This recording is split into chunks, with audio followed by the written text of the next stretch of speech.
الحمد لله رب العالمين، والصلاة والسلام على رسول الله محمد وعلى آله وأصحابه أجمعين.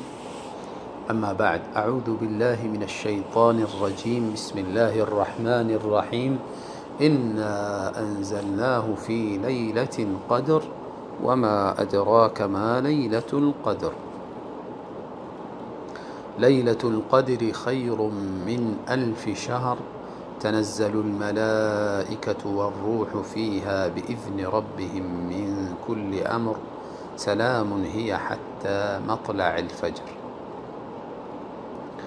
سوره مبارکه القدر که تلاوت کردم براتان، الله تعالی این سوره را برای بیان فضل و برتری خوبترین شبهای سال نازل فرموده.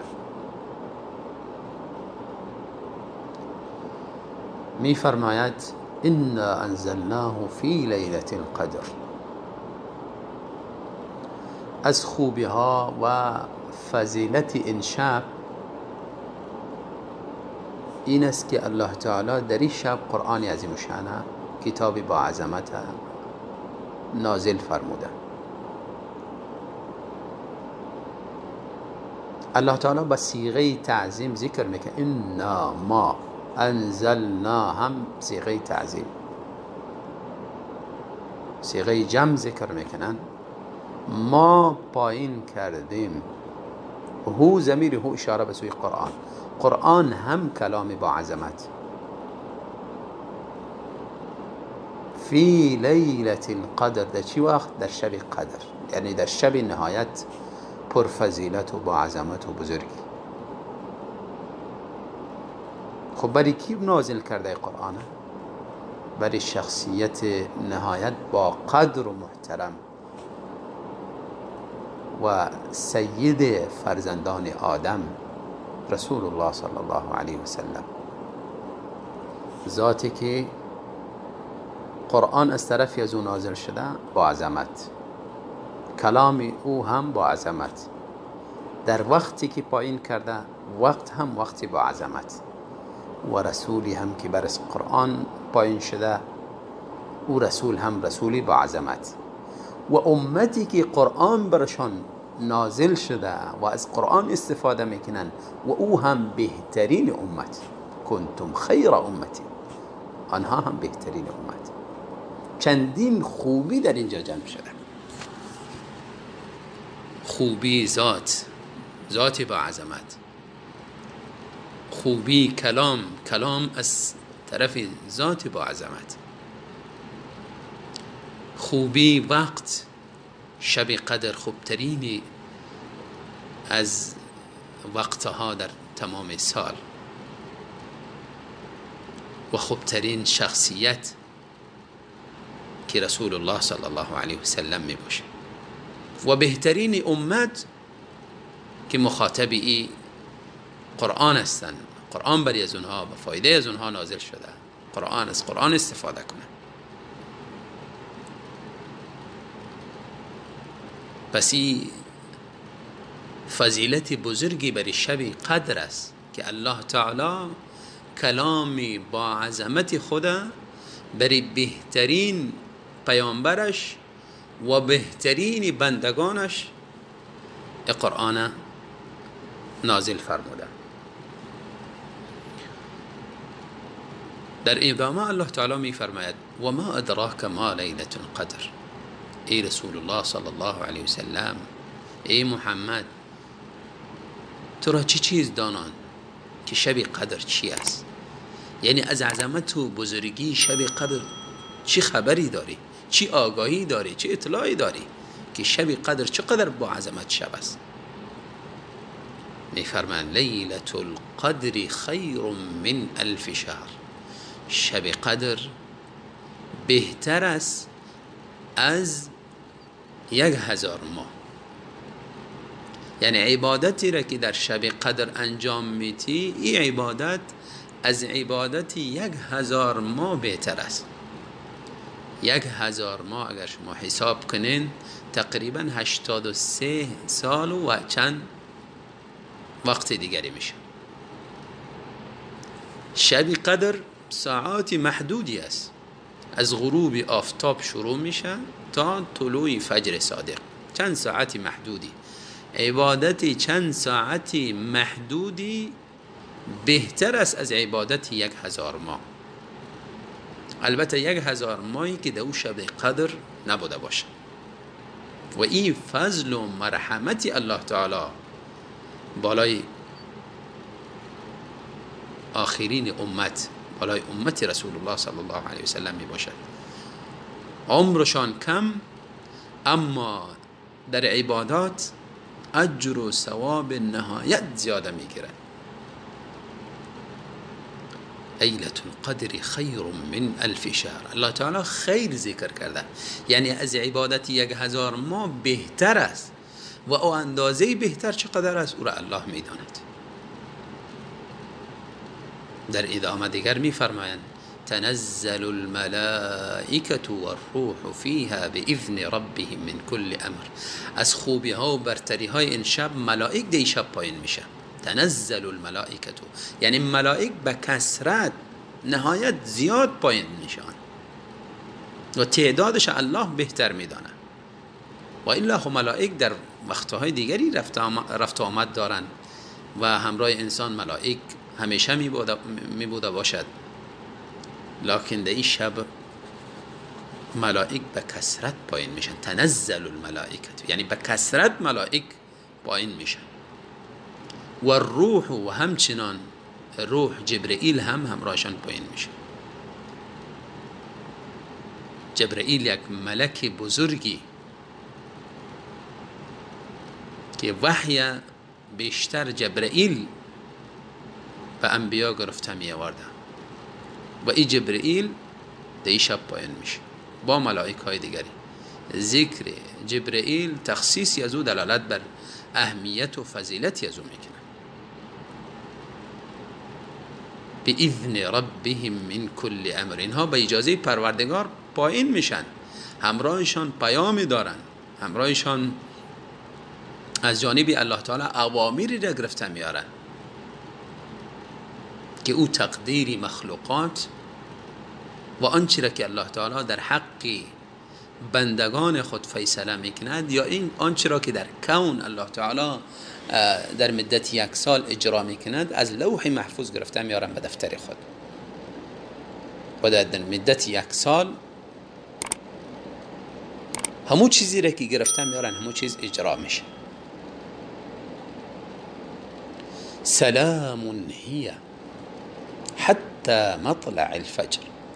از خوبی ها و برتری های این شب سلامتی است. سلامتی از چی؟ از عذاب خدا سالم میمانی، از گرفت خدا بچ میشی. شخصی که برش فیصله شده گناهایی داره که باید به دوزخ بروه، لکن میای اینجا به درگاه الله تعالی عبادت میکنه، مغفرت طلب میکنه، الله تعالی ایره از آتش جهنم خلاصش میکنه. انسان از جهنم بچ میشه، سالم میمانه. برای تو انسان ها شب سلامتی است. و همچنان شب با آمدن ملائک و کثرت نزول ملائک از شر شیطان ها نجات می‌یابد. کسانی که شب قدر میکنن و این شب اهتمام میدن، پاسداری میکنن، رحمات الله تعالی بر سرشان پایین میشه. اینها از وسوسه شیطان، از گناهانی که شیطان سبب میشه او گناهان واقع میشن، از او گناهان سالم میمانن. و این شب سلامتی است از اول طلوع غروب آفتاب تا به وقت طلوع، حتی مطلع الفجر، تا به وقت طلوع فجر صادق. یعنی شب ساعات محدودی است. اینطور نیست که همه شب قدر بوده باشه. بعضیا یک حرف عجیبی را میگه، هر شب قدر است. میگه اگر قدر شب بدانی، نه هر شب قدر شده نمیتونه. الله تعالی اوقات خاصی را برشان فضیلت خاصی میدهد، وقت دیگری شده نمیتونه. هر وقت از خودش یک فضیلت خاصی را الله تعالی برش بخشش میکنه و همچنین اماکنی است که الله تعالی برشان فضیلت خاصی داده. هر شب قدر شده نمیتونه. شب قدر در تمام سال یک مرتبه تکرار میشه. پس قدری شب قدر بودن تا اینکه در شبهای دیگری هم موفق شی. الله تعالی توفیقت بدهد. رسول الله صلی الله علیه و سلم شب قدر نهایت اهتمام میدادن و به خاطر درک کردن شب قدر 10 اخیر رمضان معتکف می شدن و کمر خود بر عبادت بسته می کردن. اهل و فامیل خود ترغیب می دادن و امت را هم تشویق می دادن شما شب قدر در 10 اخیر و در شبهای تاقی از او تلاش کنید. پس شب قدر در رمضان و در 10 اخیر رمضان می باشه و به خصوص در شبهای تاقش. رمضان همه فرصتی خوبی است برای از اینکه انسان نفس خود پاک کنه، خود از گناه ها خلاص کنه، گناه های خود دور بسازد.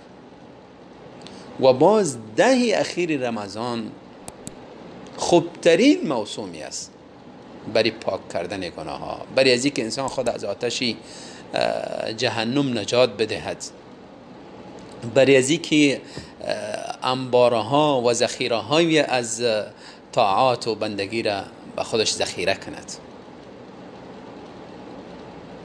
عبادت یک شب به اندازه 1000 ماه. اگر انسان 10 سال عمر الله تعالی برش نصیب کنه شب قدر درک کند، 20 سال 30 سال، چقدر نیکی ها را به خود ذخیره میکنه. در تعیین شب قدر علما اقوال زیاد ذکر کردن. بعضی ها 21، بعضی ها 23، بعضی ها هم 25، 27 تأکید زیاد شده. بعضی صحابت قسم یاد کردن 29 همچنان. لكن قول راجح از اهل علم شب قدر در 10 اخیر خصوصا در شبهای تاق انتقال میکنه. گاهی در سال مثلا شاید که سال شب 21 بوده باشه و سال دیگری شاید 29 بوده باشه یا شاید 25 بوده باشه یا 27 یا شب 23. پس انسان تمام 10 اخیر اهتمام بدهد، چی تاق و چی جفت، هر کدامشه. و باز شبهای تاق بیشتر اهتمام بده. اعمالی را که ما در این شب انجام میدهیم چی اعمالی بوده باشه؟ هر عملی که تو را به الله تعالی نزدیک میسازه و عملی خوبی در شریعت معرفی شده در این شب و عمل انجام بدی. تلاوت قرآن عظیم الشان، نماز، ذکر و اذکار، دعا، صدقه و خیرات، وعظ و نصیحت، خلاصه هر عملی خیری را که در طاقتت است او را در این شب اگر میتونی انجام بدی. از جمله دعاهایی که زیاد انسان باید او را در این شب تکرار بکنه، رسول الله صلی الله علیه وسلم به همسری محبوبشان تعلیم دادن: اللهم انك عفو تحب العفو فاعف عني. یا الله تو ذاتی هستی که عفو و درگذری داری و عفو و درگذری را دوست داری، مرا عفو کن، گناه های مرا الله تعالی بخشش کن. این جمله را زیاد تکرار بکنه انسان، همراه از اینکه دعاهای طویل و درازی به خودش به پدر و مادرش، به خیش و اقربایش، به تمام اهل و فامیلش، به تمام امت اسلامی باید بار بار تکرار با اصرار دعا بکند و همراه از او این کلمه را زیاد تکرار بکنه. برابر است که دستای خود بالا میکنه یا نمیکنه، هر لحظه ای باید اللهم انک عفو تحب العفو فاعف عنی این جمله را تکرار کنه.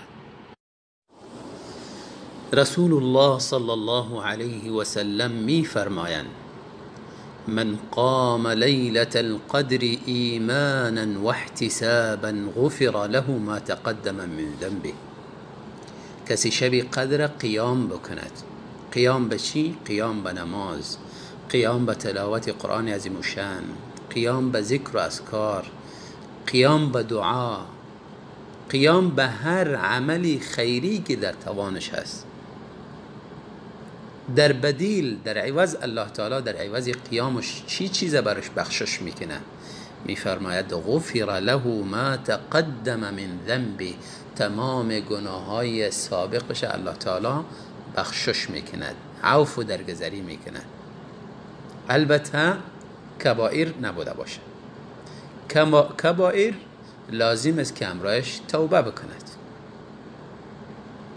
این شب هم همراه قیام خود در دعاهای خود از الله تعالی مغفرت طلب کنه، کبائری که انجام داده، از الله تعالی بخشش گناه ها را بخواهد، هم صغائر و هم کبائر الله تعالی محو بسازد. و رحمت الله تعالی فراخ است و الله تعالی زیادتر مهربان است بالای بنده خود.